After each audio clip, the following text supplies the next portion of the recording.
Hello and welcome to another Fantasy Premier League video. My name is Steve and today we're taking a look at my team selection for Game Week 2 and any transfer plans that I have lined up. Now Game Week 2 is usually not a game week where there's a hell of a lot to talk about in terms of transfers, but there are a couple of points worth going through considering I do have Gabriel in the squad. But before I jump into it, I've created a league for the channel, so if you are keen to compete and want to follow along, you'll find a link in the description below. Excuse me, and hit that like and subscribe button if you enjoy the following content. With that, I'll just quickly read out the team that's on screen for those of you without the visuals. I've currently got Turner in net at home to Sheffield United and putting Johnston on the bench, who is at home to Arsenal. Seems like a pretty simple decision there. Across the back line, I've got Gabriel away to Crystal Palace, Stupenham away to Wolves, and Chilwell away to West Ham. That's a very similar backline to probably a lot of teams out there, with the slight change that a lot of people would have got the early team news about Gabriel and probably have Saliba or someone else in their squad instead. Across the middle of the park, we've got Mbeumo away to Fulham, Maddison at home to Manchester United, Saka away to Crystal Palace, Rashford away to Tottenham, Salah at home to Bournemouth, a bit of a differential there. And up front, we've got João Pedro away to Wolves, Haaland at home to Newcastle with the captaincy on him. That will not change. I did a full video about whether or not to captain Haaland or Salah a little bit earlier in the week, and you will see a link to that either floating above somewhere or at the end of this video. And to round out the bench, I've got Baldock away to Nottingham Forest and two Luton players who do not have a game in Kabore and Woodrow. So the main talking point is Gabriel, of course, who was about as nailed on as any of us could have probably imagined leading into the season, and he was left out of the squad in game week 1 for tactical reasons. So a bit of a surprise there. Caught a little bit off guard. I did actually hear the early team news about this before the deadline. I decided to stick with Gabriel because the early team news had come out a full 24 hours before the fixture, and I wasn't too sure whether or not it was correct. And to be honest, Gabriel was actually only in my squad for a couple of game weeks, and so worst comes to worst, I was just going to look at playing one of my bench members in his spot should that happen. So what happened is I did actually start him at the weekend. He came on for the last 4 minutes, scored a 1-pointer and blocked Baldock off the bench, who only scored 2, so not much of a difference between that spot and my bench spot. So my current plans for what to do with Gabriel is I'm going to hold and see what happens. Obviously, we're going to be keeping a very close ear out for any early team news around Gabriel again. If he is in fact out, I will probably just start Baldock, who is away to Nottingham Forest. Now, obviously, I do have one free transfer like everyone else in the game at the moment, and I could deal with Gabriel, but if you've been following along with the channel through pre-season, you'll know that Gabriel is on the chopping block around game week 3 or 4. I was putting him, he was tentatively booked to go out for someone like a James at Chelsea if we saw positive things from the first couple of game weeks. Now we've already seen more than enough positivity from James and Chilwell, actually, both playing as almost out and out wingers. Chilwell more so than Reece James, but Reece James was still quite high up the pitch, getting involved, getting crosses into the box and whatnot. And so he is the man that I do want to bring in next game week. Now, Gabriel is down at 5 million. I do not have any money in the bank. I have completely blown it on the starting 11 with a very cheap and soft bench. And so there's no easy way for me to get to James this week without making a couple of transfers, which I do not want to do. I don't think it's worth taking a hit this week. I'll be more than happy to just play Bulldog and see if he can nab either a clean sheet away to Forest or maybe some sort of attacking return, as he is playing as a wing-back.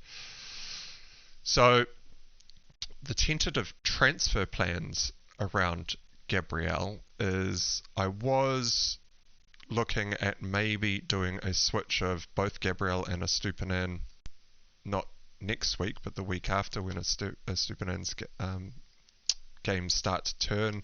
Well, they've still got a really nice fixture next week, and so I don't really want to do that.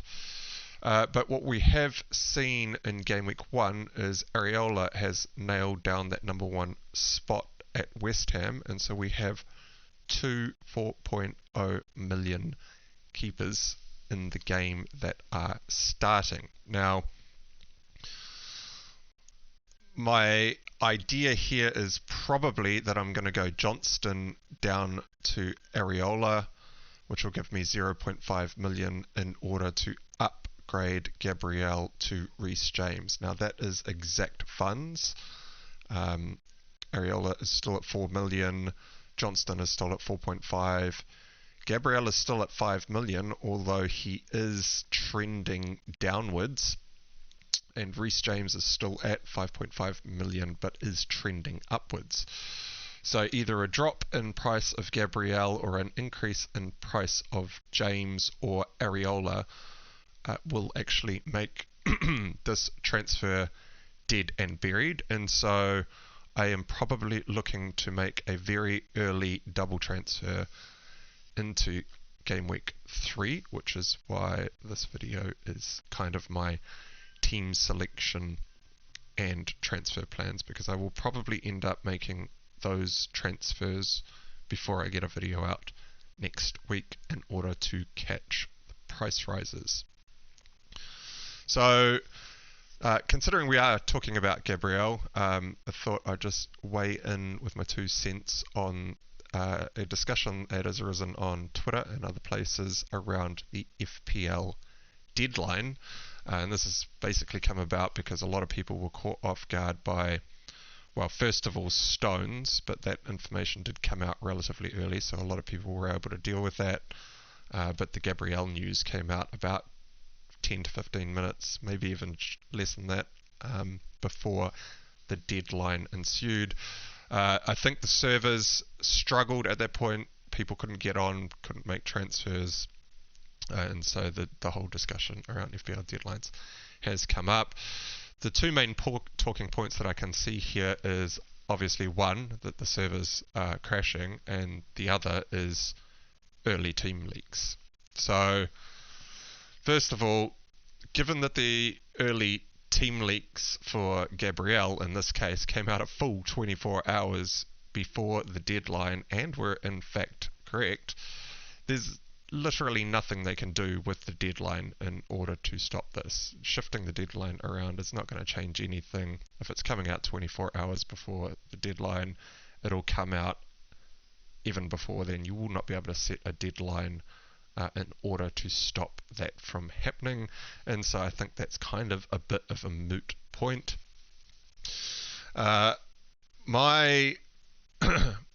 My idea was actually it's not a new idea. Lots of people have already had this idea. I think the deadline should just be the first kickoff of whatever fixture is on the weekend. That actually kind of levels out the playing field in a bit of a way, because the team sheets will be out for those first games. They come out early enough so that the whole player base will actually have about an hour or so to log into the site and make their transfers if they find that the team sheets do not agree with their teams. So that kind of levels out the playing field a little bit and does actually help the servers in a way, because instead of millions of managers or potentially millions of managers trying to log in the last 5 to 10 minutes and the servers having to deal with that, you can spread that load out over the course of the hour. Now, the servers crashing, there's a few reasons for that, and it will either be down to poor coding, poor architecture design, or under-investment in the servers themselves. That's either the web servers that are hosting the application or the database servers in the back end, or it could even be a combination of all three. Now, this is not an unsolvable problem. The FPL application is not actually a complicated application at all. It is very, very basic, apart from potentially the market area in the background. But in terms of just logging into the software and making some transfers, this application should be able to handle that across millions of users. No sweat, so it's definitely down to one of those three things that I have already talked about. And if you're wondering why I can say this with confidence, it's because I've got 16 years of professional development experience in software houses. So these are not internal software teams. This is actually a software development house that was running services with clients. I was the head architect for a multi-billion-dollar client for a Greenfields ERP system that consisted of an ecosystem of integrated applications that were running in numerous countries around the world. So, yeah, I have a fair idea of what's going on with the application. The servers can be fixed. They just need to invest either time to recode it, re-architect it, or to fix their servers. And if you're not sure about whether or not that's actually true, just consider things like Twitter and Facebook, who serve a way bigger user base around the world with probably a lot more complicated logic, as conversations have to become in order. There's videos, there's all sorts of stuff going on in the background of Twitter and Facebook. The FPL application is not actually that complicated. Anyway, the other transfer plans, so that's my 2 cents really on what I think about the deadline. You should just move it up to the kickoff and just be done with it. I'm not too sure why they brought it forward to 1.5 hours a couple of years ago. They should have just set it to the kickoff time. Anyway, the last transfer plan or future transfer plan that has popped up in my team is mostly Rashford. I do believe that he is looking like he might be on the chopping block for me for a couple of reasons. United did look pretty terrible. I do suspect that they will, or Ten Hag will adjust his tactics in order to fix that. There is new personnel in the team, and they are trying to now play a different style of football with different roles to the members in the squad. But for 9 million, he seems like he might be a little bit overpriced in terms of how much they were actually generating for him. So he is probably one that will be on the chopping block for me in the near future. And so that's it for this video. Nice, short and sweet. If you have made it this far through the video, please do consider giving it a like and hit that big red subscribe button to help the channel out, and the bell icon to be notified about future content coming your way. And until next time, I'll catch you again shortly. Cheers.